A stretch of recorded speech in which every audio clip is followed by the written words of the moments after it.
Hi, എൻ്റെ പേര് അതുല്യ. ഞാനൊരു ക്ലിനിക്കൽ സൈക്കോളജിസ്റ്റാണ്.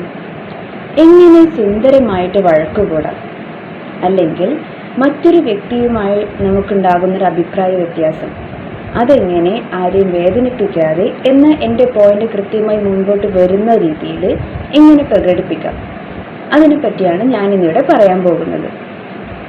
നമുക്കൊരു ഉദാഹരണം വെച്ച് തുടങ്ങാം. ലെറ്റ്സ് സേ ഞാനും ഒരു സുഹൃത്തും കൂടെ ഒരു പാർട്ടിക്ക് പോയി.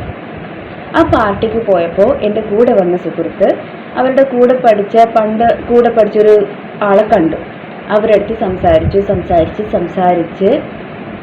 എന്നെ ശ്രദ്ധിക്കാത്തതുപോലെ എനിക്ക് തോന്നി. He has given a lot of attention to the other person. അപ്പോൾ കണ്ട ആളുടെ അടുത്ത് മുമ്പ് പഠിച്ച സുഹൃത്ത് പിന്നെയും കണ്ടു, അവരുടെ അടുത്ത് കൂടുതൽ സമയം സ്പെൻഡ് ചെയ്യുന്ന പോലെ എനിക്ക് തോന്നി. എനിക്ക് വിഷമമായി. ഈ ഒരു സിറ്റുവേഷൻ മിക്കവരുടെയും ജീവിതത്തിൽ നടന്നിട്ടുണ്ടാകും. നൗ ലെറ്റ്സ് സേ ഇങ്ങനെയൊരു സാഹചര്യം വരുമ്പോൾ, അല്ലെങ്കിൽ സിമിലർ ആയിട്ടുള്ള സാഹചര്യം വരുമ്പോൾ എങ്ങനെ നമ്മൾ നമ്മുടെ മനസ്സിലുള്ള കാര്യത്തെ അവരുടെ അടുത്ത് അറിയിക്കും? പല പല രീതിയിൽ ചെയ്യാറുണ്ട്. ഒന്നുകിൽ വീട്ടിൽ വരുന്നേരം മുഖം വീർപ്പിച്ചിരിക്കുക, അറിഞ്ഞിരിക്കുക, പാസീവ് അഗ്രസീവായിട്ട് ഡീൽ ചെയ്യുന്നത് അങ്ങനെ പറയാം.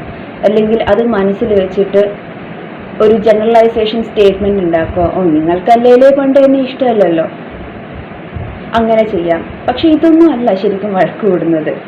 നമ്മുടെ അഭിപ്രായ വ്യത്യാസം പറയുമ്പോൾ, അല്ലെങ്കിൽ നമ്മുടെ ഫീലിങ്സ് അവിടെ ഷെയർ ചെയ്യുന്നത് എങ്ങനെയാണെന്ന് വെച്ചാൽ, always start by describing the situation ഒബ്ജക്റ്റീവായിട്ട്. ഇപ്പം ഈ ഒരു സിറ്റുവേഷൻ ഡിസ്ക്രൈബ് ചെയ്യുവാണെങ്കിൽ, ഇന്ന് നമ്മൾ ആ പാർട്ടിക്ക് പോയപ്പോൾ നിങ്ങളുടെ ആ പഴയ സുഹൃത്തിനെ കണ്ടു, നിങ്ങൾ അവരുടെ അടുത്ത് സംസാരിച്ചിരുന്നു, കുറേ നേരം സംസാരിച്ചിരുന്നു. ഇനി അതിനുശേഷം അതാണ് സിറ്റുവേഷൻ. അതിനുശേഷം ആ സിറ്റുവേഷനിൽ നമുക്ക് എന്താ തോന്നിയത്, നമുക്കെന്താ ഫീൽ ചെയ്തതെന്ന് പറയാം. എന്താ ഫീൽ ചെയ്തത്? നിങ്ങൾ ആ പാർട്ടിയിൽ ആ വ്യക്തിയെ കണ്ടു, സംസാരിച്ചുകൊണ്ടിരുന്നു. അപ്പോൾ കുറേ നേരം ആ വ്യക്തിയുടെ അടുത്ത് മാത്രം സംസാരിച്ചതായിട്ട് എനിക്ക് തോന്നി. അപ്പോൾ അത് എന്നെ എക്സ്ക്ലൂഡ് ചെയ്യുന്നത് പോലെയും വല്ലാതെ ഫീൽ ചെയ്തു, ഒത്തിരി വിഷമമായി. അതിനുശേഷം എന്താണ് നമുക്ക് വേണ്ടത്? Assert your wishes.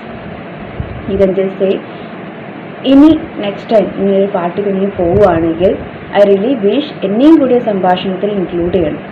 എന്നെ ഒന്ന് പരിചയപ്പെടുത്തുക, നിങ്ങളുടെ സംഭാഷണത്തിൽ എന്നെയും കൂടെ ഉൾപ്പെടുത്തുക. ഇനി നിങ്ങൾക്ക് അറിയാം കുറേ കാലത്തിന് ശേഷം ക്യാച്ചപ്പ് ചെയ്യുകയാണ്, അങ്ങനെയാണെങ്കിൽ നിങ്ങൾക്ക് അതിനു വേണ്ടി ഒരു സമയം വരെ കണ്ടെത്താം. അങ്ങനെ ചെയ്യാം. പക്ഷെ ആ ഒരു സമയത്ത് എന്നോട് പറഞ്ഞിട്ട് പോകാം, എന്താണ് നമുക്ക് വേണ്ടതെന്നും കൂടെ പറയാം. സിറ്റുവേഷൻ ഡിസ്ക്രൈബ് ചെയ്യുക, നമ്മുടെ ഫീലിങ്സ് എന്താണ് എക്സ്പ്രസ് ചെയ്യുക, എന്താണ് നമുക്ക് വേണ്ടത് എന്ന് പറയുക. ഇനി കേൾക്കുന്നയാളാണെങ്കിലോ, ഇത്രയും പറയുന്ന സമയത്ത് ചാടിക്കേറി ഇടയ്ക്ക് ഡിഫെൻഡ് ചെയ്യാൻ നിൽക്കരുത്. അവർ പറയുമ്പോൾ തന്നെ ഇത് പിന്നെ എൻ്റെ സുഹൃത്തിനെ തന്നെ മൈൻഡ് ചെയ്യാതെ പോവുകയാണോ വേണ്ടത്? അങ്ങനെയോ, that means you are being defensive. അവരുടെ ഫീലിങ്സ് നമ്മളടുത്ത് ഷെയർ ചെയ്യുമ്പോൾ അത് നമ്മൾ അറ്റാക്ക് ചെയ്യുന്നവരെ നമുക്ക് ഫീൽ ചെയ്യുന്നു. അപ്പോൾ നമ്മൾ കേൾക്കേണ്ടത് ആ അറ്റാക്കിങ് ടെൻഡൻസി അല്ലെങ്കിൽ ഡിഫെൻസീവ് ടെൻഡൻസി അവിടെ മാറ്റി വെച്ചിട്ട് ആ പറയുന്നത് എന്താണ് ആദ്യം അത് കേൾക്കുക. ഉത്തരം പറയാൻ വേണ്ടിയിട്ടല്ല കേൾക്കേണ്ടത്, കേൾക്കാൻ വേണ്ടി കേൾക്കുക. കേൾക്കുമ്പോൾ